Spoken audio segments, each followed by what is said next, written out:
Morning. Don't know where you are, but where I am, it's early.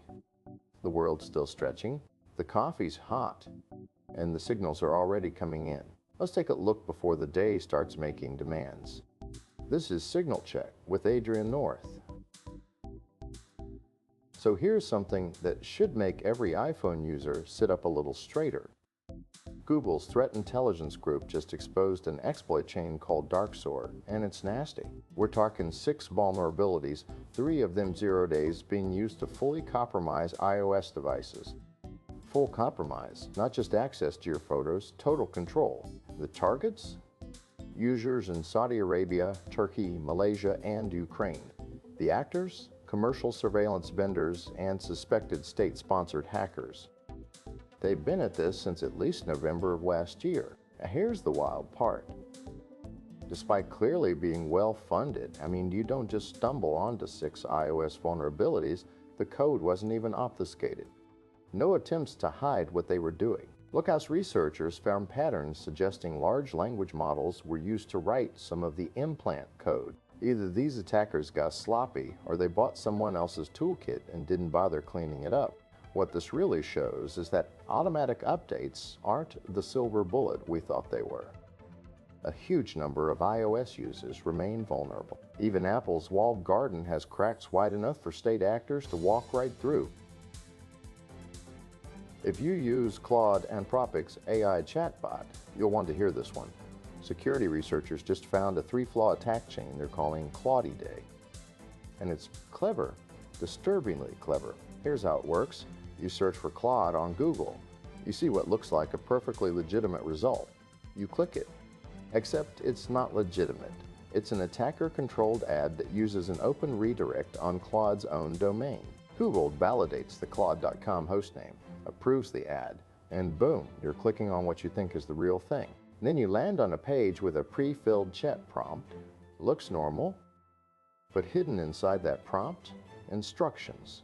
Malicious instructions that tell Claude to exfiltrate your data through Anthropic's own Files API. Your sensitive information packaged up and sent to the attacker. The attack abuses trust at every layer. Google's ad validation, Claude's URL parameters, and your assumption that a Claude.com link is safe. It's a reminder that even the most sophisticated AI tools can become vectors for exploitation if the underlying infrastructure has holes. Meta and TikTok are in hot water again, this time over what their tracking pixels actually collect when you click an ad. And spoiler alert, it's way more than you think. New research shows that both platforms are siphoning personal and financial information through these pixels. We're not talking about vague engagement metrics. We're talking first names, last names, email addresses, phone numbers, locations, the whole profile. Meta's response? Standard practice. They say the research misrepresents how the Meta pixel works and that their policies prohibit sharing sensitive data. But the researchers aren't buying it. Neither should advertisers, honestly, because the consequences don't land on Meta and TikTok. They land on users and on the companies running those ads. There's precedent here. Remember the class action lawsuit against Mass General Brigham and Dana-Farber Cancer Institute? Visitors to their websites argue they weren't told that tracking pixels were collecting their health-related behaviors. That case is a preview of what could be coming for anyone who embeds these pixels without fully understanding or disclosing what they actually do. This is the deal with the devil that advertisers are signing. And most of them don't even know the terms. North Korea is expanding its cybercrime operations, and it's getting more sophisticated. We're seeing deepfakes, elite hacker schools, an entire state apparatus built around turning digital crime into revenue. This isn't new, exactly. North Korea has been using cyber operations to fund the regime for years, but the scale and professionalism are ramping up. Deepfakes allow operatives to pose as anyone, recruiters, executives, even journalists. The hacker schools? Training grounds for the next generation of state-sponsored attackers. It's worth paying attention to because this isn't just espionage anymore. It's a sustainable income model, and as sanctions tighten, the incentive to double down on cybercrime only grows. Okay, shifting gears entirely. Let's talk about walking, specifically walking faster. If you're a runner who uses run-walk intervals, like Jeff Galloway's method, you already know that a slow walk pace can drag down your overall race time. Even if your run pace is solid, if you're shuffling through the walk breaks, those minutes add up. Over a half marathon or a full, it matters. The fix is deceptively simple.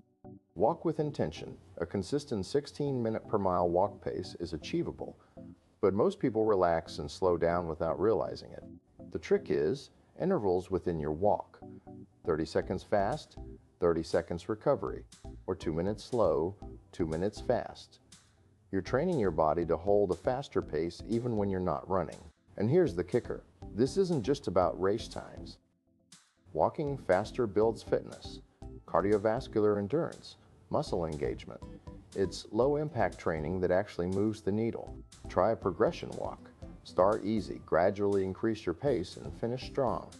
Then test yourself again in a month. Count your steps in the same time window. If the number goes up, you're getting faster. And finally, let's get weird.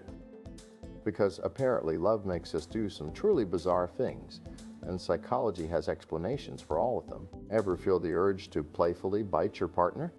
You're not alone. It's called playful aggression, and is actually a throwback to primate grooming rituals. Your brain releases oxytocin and dopamine from that kind of tactile stimulation, which reinforces pair bonding.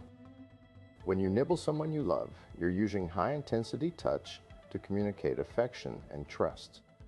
Evolution is weird. Then there's the whole stilling your partner's shirt thing. Turns out that's not just cute, it's a high-functioning coping mechanism. When you're stressed, your brain seeks out their specific scent profile to regulate your nervous system. It's territorial, sure, but it's also your attachment system doing its job. You're literally keeping them close even when they're not there. And baby talk? That high-pitched, silly voice you slip into without thinking? It signals vulnerability and trust. You're showing your messy, unfiltered self and trusting them not to judge. Love is strange, but at least now we know why. That's signal check for today. Close the tab, step outside, the day's waiting. We'll talk again next time.